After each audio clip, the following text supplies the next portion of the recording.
ஓம் நமச்சிவாய. திருச்சிற்றம்பலம். சிவாய நமக, சிவசிவாய நமக. எல்லா இடங்களிலும் எங்கு போனாலும் துரதிர்ஷ்டம் உன்னை துரத்துகிறது என்று நினைக்காதே. அந்த எதிர்மறை எண்ணத்தை அறவே ஒழித்துவிடு. அப்படி நீ எண்ணுகிறாய், அது முற்றிலும் தவறான எண்ணம். உன்னை விதியும் ஆசைகளும் இக்கட்டான சூழ்நிலையில் எடுத்த முடிவுகள்தான் உன்னை இந்த நிலைக்கு இழுத்து கொண்டு வந்திருக்கிறது என்பதை நீ மறந்துவிடாதே. நான் சொல்கிறேன், அந்த எண்ணத்தை முற்றிலுமாகவே எதிர்த்துவிடு, தடுத்துவிடு, உன்னுக்குள்ளே வைத்து கொள்ளாதே.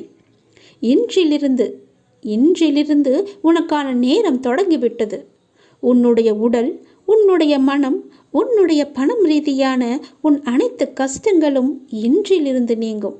இதை கேட்ட நொடி முதல் அனைத்துமே நீங்கிவிடும். இனி சகல நலமும் வளமும் பெற்று சீரும் சிறப்புமாகவே வாழப்போகிறாய். இது என்னுடைய வாக்கு. வாழ வைக்கும் தெய்வமாகவே நான் இருப்பேன். வழிநடத்தும் சத்குருவாக நான் இருப்பேன். உயிர் காக்கும் தாயாக, தந்தையாக, உற்ற தோழனாக நான் இருப்பேன். நெருங்கிய உறவினராக நான் இருப்பேன். வாழ்வின் நல் வழிகாட்டியாக நான் இருப்பேன். நான் உன் அப்பா. நான் உன்னை மறக்கவே மாட்டேன். என்றுமே உன்னை என் உள்ளங்கையிலும் எனக்குள்ளுமே வைத்து நான் உன்னை வழிநடத்தி செல்கிறேன். உன் கூடவே நான் இருக்கும்போது உன் கஷ்டத்தை நான் தாங்குவேன். உனக்கு தற்போது ஏற்பட்டுள்ள சூழ்நிலை நான் அனுமதித்ததன் மூலம்தான் உன் வாழ்க்கையில் வேறு நல்லதை ஏற்படுத்தப் போகிறேன். எந்த குழப்பத்தையும் நீ உனக்குள்ளே ஏற்படுத்தி கொள்ளாதே. நான் உன்னை எந்த சூழ்நிலையில் இருந்தும் வெளியே கொண்டு வந்து விடுவேன். எவற்றை பற்றியுமே நீ கவலைப்படாதே. எல்லாமே எனக்கு தெரியும். என் அனுமதியின்றி எதுவுமே உன்னை நெருங்க முடியாது. உன்னை திருப்திப்படுத்துவேன். என்னையே நம்பி இருக்கும் உன்னை காப்பதே என்னுடைய வேலை. உன் அப்பா நான் இருக்கும் வரை உன்னை நான் தாங்கிக் கொண்டே இருப்பேன். எந்த சலனமும் பயமும் வேண்டாம் உனக்கு. உன் கஷ்டத்தை நான் தாங்குவேன். நீ நிச்சயமாகவே முன்னேறுவாய். உன் மனதில் எந்த ஒரு பயத்தையும் ஏற்படுத்தி கொள்ளாதே. அப்படி உன் மனதில் பயம் இருந்தால் அதை தூக்கி எறிந்துவிடு. உன்னோடு நான் இருக்கிறேன். எல்லாவற்றையுமே நான் பார்த்து கொள்வேன். பல இரவுகள் நீ தூங்காமல் கழித்தது எல்லாமே எனக்கு தெரியும். எத்தனை இரவுகளை நீ அழுது கொண்டே இருந்தாய், அழுது புலம்பிக் கொண்டே இருந்தாய் என்று. எத்தனை இரவுகளை நீ முழித்திருந்தே கழித்தாய் என்று எனக்கு நன்கு தெரியும். அதனால் கவலைப்படாதே. எந்த நொடி முதலே உன் வாழ்க்கைக்கான நல்ல ஆரம்பம் தொடங்கிவிட்டது. எல்லாம் வெற்றியே. உலகளாவிய நன்மையின் தெய்வீக நோக்கத்தை அறிந்து கொள்வதன் மூலம் இந்த ஆசீர்வதிக்கப்பட்ட ஆன்மா அனைவருக்கும் மகிழ்ச்சியை பரப்ப முயற்சிக்கிறது. அவர்களை ஆசீர்வதிக்கப்பட்டவர்களாக மாற்றவும் விரும்புகிறது. ஆனால் வெவ்வேறு மனப்பான்மை கொண்டவர்களிடையே வாழ வேண்டும். பெருமை மற்றும் பொறாமை, ஆடம்பரம் மற்றும் ஆணவம், பணத்திற்கான பேராசை மற்றும் ஈகோ போன்ற குணநலன்களை கொண்டவர்களுடன் நாம் சிக்கலை எதிர்கொள்கிறோம். நம்முடைய தனித்துவமான அப்பாவை மற்றவர்கள் ஏற்றுக்கொள்ளாததால் நாங்கள் விரக்தியடைந்துள்ளோம். நாம் வாழும் கடவுளாக நாம் வணங்கும் அப்பாவை சுற்றியுள்ளவர்கள் நம்பாததால் நாங்கள் வருத்தப்படுகிறோம்.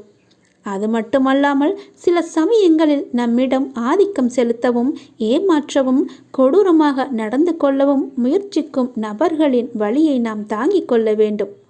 இது போன்ற கடினமான சூழ்நிலைகளில் அப்பா ஏதாவது ஒரு வடிவில் நம் முன் தோன்றி நம் பயத்தை, கவலையும் விரட்டி அடிப்பார்.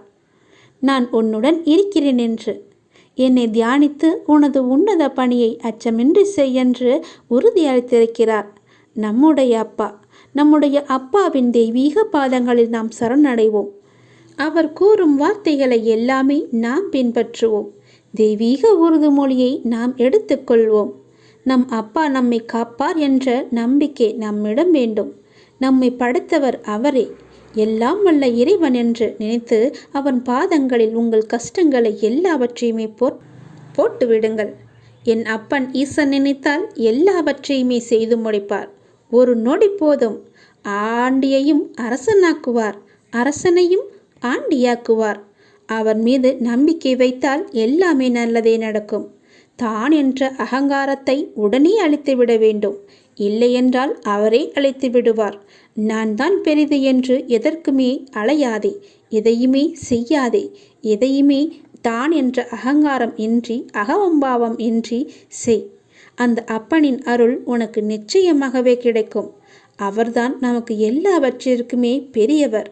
அவரின்றி இங்கு ஓர் அணுவும் அசையாது. இந்த உலகம் இயங்குவது கூட என்னுடைய அப்பாவின்தான். அதனால் எல்லாவற்றையுமே என் அப்பாவிற்கு தெரியும் என்று நம்பு.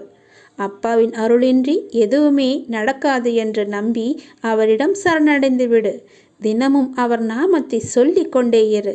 உனக்கு எல்லாமே நல்லதே நடக்கும். அப்பாவின் துணையோடு எல்லாமே உனக்கு நன்மையாக மட்டுமே நடக்கும். அவருடைய அருள் முழுவதுமாகவே உனக்கு கிடைக்கும். எல்லாம் வாழ்வில் ஒருவருக்கு வரும் மேலோங்கிய நேரத்தில் அவர்களுக்கு எல்லாம் உயர்வாகத்தான் இருக்கும். அதே போல மேலே ஏறிய அடிகள் மீண்டும் கீழே நோக்கி அடிகள் வரத்தான் செய்யும். அப்படித்தான் செய்ய வேண்டும். வாழ்வில் உயர்வு தாழ்வு எல்லாம் யதார்த்தம்தான்.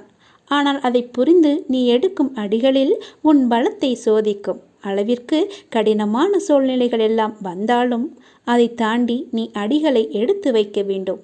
அதை நீ நிச்சயமாகவே தாண்ட வேண்டும். வாழ்கின்ற வாழ்க்கை ஒரு வட்டத்தின் வடிவுதான். அதனுள் நமக்கு நாம் ஈட்டுக்கொள்ளும் அளவுகோல் என்பது நம்மை எச்சரிக்கும் அபாயமணி போன்றது. அபாயமணிதான்.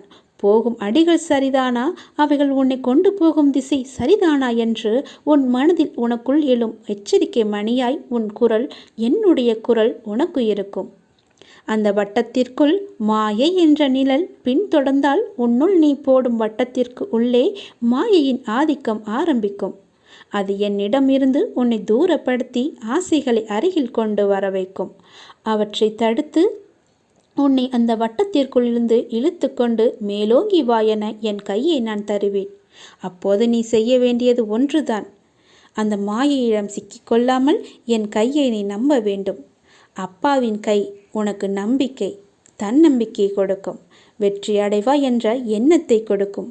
அதனால் உன்னுடைய ஆபத்தான காலத்தில், மாயை என்ற வலையில் சிக்கி தவிக்கும் ஆபத்தான காலத்தில் நான் உனக்கு கையை தருகிறேன். என்னுடைய கையை உன்னுடைய நம்பிக்கையால் பிடித்துக்கொள். பிடித்து கொண்டு மேலே ஏற வா. மேலே ஏற தயாராக இரு. அதை நிச்சயமாகவே கடந்து விடுவா என்ற நம்பிக்கையோடு என்னுடைய கையை பிடி. நான் உனக்கு பக்கபலமாக இருக்கிறேன். என் பலத்தின் மொத்தத்தையும் உன்னிடம் தருகிறேன். என்னுடைய அனுக்கிரகம் மொத்தத்தையும் உன்னிடம் தருகிறேன். நீ எல்லாவற்றையுமே சாதிக்க பிறந்த என்னுடைய குழந்தை. அப்பாவின் கை உனக்காகவே இருக்கிறது. என் கையை இறுக பிடித்துக்கொள். என் கையை நீ விட்டு விடாதே. நீ இப்போது பிரச்சனையில் சிக்கிக்கொள்ள இருக்கலாம். அதனால்தான் என்னுடைய கை தருகிறேன். பிரச்சனையிலிருந்து உன்னை விடுவிக்கவே நான் இவ்வளவு நேரம் போராடி கொண்டிருக்கிறேன். நீ நம்பிக்கையோடு எழுந்து என்னுடைய கையை பிடித்துக்கொள். உனக்காக நான் இருக்கிறேன். உன் அப்பா சொல்வது எல்லாமே உன்னுடைய நன்மைக்காகவே. பிரச்சனையிலிருந்து நான் உன்னை விடுவிக்கிறேன். மாயை என்ற வலையில் நீ சிக்கி தவித்து கொண்டிருக்கிறாய். மாயையின் பிடியை நான் அவிழ்த்து காமிக்கிறேன். நீ என் மீது நம்பிக்கை கொண்டால் மட்டுமே என்னால் இது சாத்தியம். என்னால் இது முடியும். நம்பிக்கையோடு என் கையை பிடி. நான் உனக்கு நம்பிக்கையாக இருக்கிறேன். தன்னம்பிக்கையாக இருக்கிறேன். என் கையை எதற்காகவும் விட்டு விடாதே. நீ பெற்ற சிறிய வெற்றியையும் மனமகிழ்ந்து கொண்டாட பழகினாலே உற்சாகம் தானாக பிறக்கும். அடுத்த வெற்றிக்கும் அது அச்சாரம் போடுமே தவிர தோல்வியில் உன்னை இழுத்துச் செல்லாது. ஒவ்வொரு சிறிய வெற்றியும் ஒரு ஆசீர்வாதம். எனவே நீ கவலை கொள்ளாதே. நம்பிக்கையோடு நீ செயல்பட்டு கொண்டே இரு. நீ எடுக்கும் எல்லா முயற்சிகளிலும் உனக்கு வெற்றி நிச்சயமாகவே கிடைக்கும். உன்னுடைய வெற்றியை யாராலும் தடுக்க முடியாது. நீ எடுக்கும் எல்லா முடிவுகளிலும் வெற்றி அடைவாய். நீ எந்த காரியத்தை செய்து கொண்டிருந்தாலும் சரி, எங்கு இருந்தாலும் சரி, எதை செய்தாலும் சரி, என்னையே நினைவில் நிறுத்திக்கொள். என்னையே நினைவில் நிறுத்தி உன் வேலையை செய். என்னுடைய ஆணைப்படியே செய். நான் சொல்வது போலையே செய். அதைதான் உன்னை வெற்றி அடையும்படி செய்யும். நான் உன்னை வெற்றி அடையும்படியும் செய்வேன். உள்ளத்தில் உறுதியுள்ளவராய், நிதானம் உள்ளவராயும் இருங்கள். உள்ளத்திலும் கையிலும் மிகவும் தாராளமானவராகவும், எதிலும் அவ அற்றவராகவும், எப்பொழுதும் தர்ம சிந்தனை உடையவராகவும் இருங்கள். ஸ்திரமில்லாதவர்களாகவும் இருப்பு கொள்ளாதவராகவும் நீங்கள் இருக்காதீர்கள். அகத்தில், அதாவது உள்ளத்தில் உறுதியுள்ளவராகவும் நிதானம் உள்ளவராகவும் இருக்க வேண்டும். அப்பா நம் எல்லோருடைய இதங்களையும் பார்க்க முடியும், எல்லோருடைய இதயங்களையும் பார்க்க முடியும், படிக்க முடியும். எதுவும் அவருக்கு ரகசியமாகவோ மறைக்கப்பட்டதோ அல்ல. அண்மையிலோ செய்மையிலோ உள்ள ஒவ்வொன்றும் பட்ட பகலொளியைப் போன்று திட்ட தெளிவாகவும் சுத்தமாகவும் அவருக்கு தெரியும். ஒரு மனிதன் பக்கத்தில் இருந்தாலும் அவன் அப்பாவின் எங்கும் நிறை கூர்ந்த பார்வையின்றி தப்ப முடியாது. இதிலிருந்து மற்றவர்களை பற்றி தூச்சனையாகவோ பேசக்கூடாது என்றும், தேவையில்லாமல் மற்றவரை குறை கூறக்கூடாது என்பதும் பற்றியும் நீங்கள் தெரிந்து கொள்ளலாம். நன்றி சொல்ல நீங்கள் அப்பாவிற்கு நன்றி சொல்ல தயாராக இருங்கள். உன்னை தேடி அவரே வந்து கொண்டிருக்கிறார். அவரே வந்து நீ வேண்டியதை தரப்போகிறார். நான் தருவதை நீ பெற்றுக்கொள் என்று உனக்கு கட்டளையாகவும் இடப்போகிறார். அன்பு கட்டளையை ஏற்றுக்கொள்ளுங்கள். அப்பாவின் மகிமையை புரிந்து அதன்படி செயல்படுங்கள். அப்பா என்ன சொல்ல போகிறாரோ என்று கவலைப்படாதே. உனக்கு நல்ல செய்தியை கூறத்தான் அப்பா வந்து கொண்டிருக்கிறார். உன்னை தேடி அவரே விரைவில் வந்து நீ கேட்டதை கொடுத்து உன்னை மன மகிழ்ச்சியில் ஆழ்த்தப் போகிறார். நீ வேண்டியது வேண்டியபடியே கிடைக்கும். நினைத்தது நினைத்ததுபடியே கிடைக்கும். விரும்பியது விரும்பியபடியே கிடைக்கும். ஏனென்றால் தருவது யார்? உன்னுடைய அப்பா. உன்னுடைய அப்பா தருவது உன்னுடைய நலனுக்காக மட்டுமே. பிள்ளையின் நலனே முதல் குறிக்கோளாயிருக்கிறார். எல்லாம் நல்லதே நடக்கும். நல்ல எண்ணங்களுடனும் பிரார்த்தனைகளுடனும் உங்கள் நாட்களை நீங்கள் தொடங்குங்கள். நல்லது மட்டுமே நடக்கும் உங்களுக்கு. கற்றுக்கொண்டே இருப்பவர்கள் தோற்று போவதில்லை. கற்பித்து கொண்டே இருப்பவர்கள் சோர்ந்து போவதில்லை. விதையில் நல்லது எதுவென யாருக்கும் தெரியாது. விளையும் போது நல்ல உரங்கள் தான் நல்ல விளைச்சலை நமக்கு தருகிறது. வளரும்போது நல்ல பாடத்தை கற்றால் வெற்றி நிச்சயம். தனக்கு என்ன தெரியும் என்பதை விட குழந்தைகளுக்கு என்ன தெரியும் என்பதை கூறுவதிலே மகிழ்ச்சி கொள்கின்றனர் நம்முடைய அம்மாக்கள். தனக்கு பிடித்ததை விட குழந்தைகளுக்கு என்ன பிடிக்கும் என யோசித்து வாங்குவதிலேயே மகிழ்ச்சி கொள்கின்றனர் தந்தைகள். நம்முடைய அப்பாவும் அம்மாவும் யார்? நம்முடைய சாயப்பாதானே. நமக்கு தந்தையாகவும் இருக்கிறார், நமக்கு தாயாகவும் இருக்கிறார். நீங்கள் எதில் சிறந்தவராக இருக்கிறீர்களோ அதை எண்ணி எண்ணி அவர் மகிழ்ச்சி அடைகிறார். எல்லோரிடமும் போய் சொல்லி உங்களை அவர் பிரபலப்படுத்துகிறார். பிள்ளைகளின் தகப்பனாக தனக்கு பிடித்ததை விட குழந்தைகளுக்கு என்ன பிடிக்கும் என யோசித்து வாங்கி உங்களை அவர் மகிழ்ச்சியில் ஆட்கொள்ள வைக்கிறார். பாபா எப்போதும் உங்களுக்கு நல்ல ஒரு பெற்றோராகவே இருந்து கொண்டிருப்பார். அன்பின் வடிவம் பல கோணத்தில் வரலாம். ஆனால் உண்மையான அன்பு உருவத்தில் மட்டுமே உருவாகுவதில்லை, உங்களுடைய உள்ளத்தாலும் உருவாகுகிறது. அப்பா உங்கள் மீது எப்போதுமே அன்பு கொண்டவராக இருக்கிறார்.